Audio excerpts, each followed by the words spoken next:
कटनी जिले में बढ़ते कोरोना वायरस की रफ्तार को रोकने और संक्रमण की चैन को तोड़ने के लिए कल से पुलिस और सख्त हो जाएगी, जिसके लिए आज पुलिस अधीक्षक एप्स मयंक अवस्थी द्वारा सख्त हिदायत दी गई है। उन्होंने कहा कि कोई भी व्यक्ति बगैर किसी पर्याप्त आवश्यक कार्य के घरों से बाहर नहीं निकले, नहीं तो उसके खिलाफ सख्त कार्रवाई की जाएगी। हालांकि कार्रवाई अभी भी की जा रही है।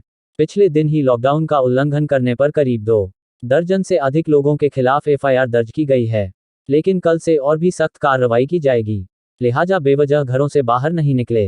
पुलिस अधीक्षक ने जिले की जनता से कहा कि बिना किसी आवश्यक कार्य के बाहर निकलने पर जुर्माना से जेल वाहन तक में बैठाए जाने, लॉकडाउन का उल्लंघन किए जाने की कार्रवाई की जाएगी। लॉकडाउन के दौरान ग्रामीण और शहरी क्षेत्र में बनाए गए सभी नाकों पर तैनात पुलिस कर्मियों को जांच के निर्देश दिए। उन्होंने कहा कि हर आने जाने वाले लोगों से उनके घर के बाहर निकलने की वजह पूछी जाए। उसके पास बाहर निकलने के पर्याप्त आवश्यक कारण है और कारण से संबंधित पर्याप्त साक्ष्य हैं तो उसे जाने दिया जाए, लेकिन जिसके पास पर्याप्त आवश्यक कारण नहीं है उसके खिलाफ कार्रवाई की जाए। उन्होंने कहा कि लगातार अनुरोध के बावजूद भी लोग कहीं दवा का बहाना बनाकर, कहीं फल लेने का बहाना बनाकर अनावश्यक शहर में निकल रहे हैं।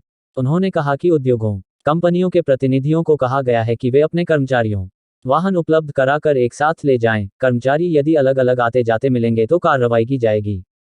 कटनी से जाहिद हुसैन। यहाँ पे आज हम सभी लोग चेकिंग पॉइंट्स वगैरह देख रहे हैं और मैं पूरी कटनी जिले की जनता को ये बताना चाहूँगा और आपसे अनुरोध करना चाहूँगा कि लगातार हमारे अनुरोध के बाद भी अभी भी बहुत लोग अनावश्यक रूप से बाहर निकल रहे हैं।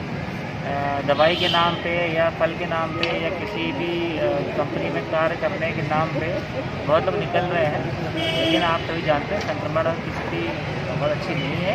इसलिए मैं आप सभी को अनुरोध भी करता हूँ और अंतिम चेतावनी भी दे रहा हूँ। इसी क्रम में कलेक्टर साहब ने भी कल एक आदेश, संशोधित आदेश जारी किया है, जिसमें यह आदेश किया गया है कि किसी भी ऐसी जो अनुमति प्राप्त कोई इंडस्ट्री है जहाँ पे लोग काम कर रहे हैं, मजदूर काम कर रहे हैं, यदि उनके लोग आवागमन कर रहे हैं तो उस संस्था की जिम्मेदारी होगी कि वो अपने एक बस का इंतज़ाम करें और उसमें सोशल डिस्टेंसिंग के साथ में उन सभी को आईडी कार्ड के साथ में एक साथ रवाना करें और ये इक्का दुक्का लोग इस प्रकार से ना दिखाई दें, क्योंकि इसमें पुलिस के लिए भी पहचानना मुश्किल होता है और बहुत लोग इसका फ़ायदा उठाते हैं। कल दिनांक से यदि कोई भी व्यक्ति, मैं फिर से रिपीट कर रहा हूँ, कल दिनांक से यदि कोई भी व्यक्ति अनावश्यक बाहर मिलेगा, उसके पास वैध प्रिस्क्रिप्शन, उसके पास वैध सरकारी आईडी कार्ड, यदि ये 2 चीज़ें नहीं हैं तो निश्चित रूप से उस पर हम बहुत सख्त कार्रवाई करेंगे। अभी तक 1 और 2 दिन से पिछले हम लोग लगातार सख्त कार्रवाई कर रहे हैं, लेकिन बीच में इस आधार पे हम छूट दे रहे हैं क्योंकि लोगों को भी जानकारी इसकी नहीं है संशोधित आदेश की। आज आखिरी दिन है। आज के पश्चात यदि कोई भी शाम के वक्त बाहर इस तरह घूमता दिखाई देगा तो हम तत्काल गाड़ी जब्त करके मुकदमा दर्ज करेंगे और अनावश्यक घूमने वालों के खिलाफ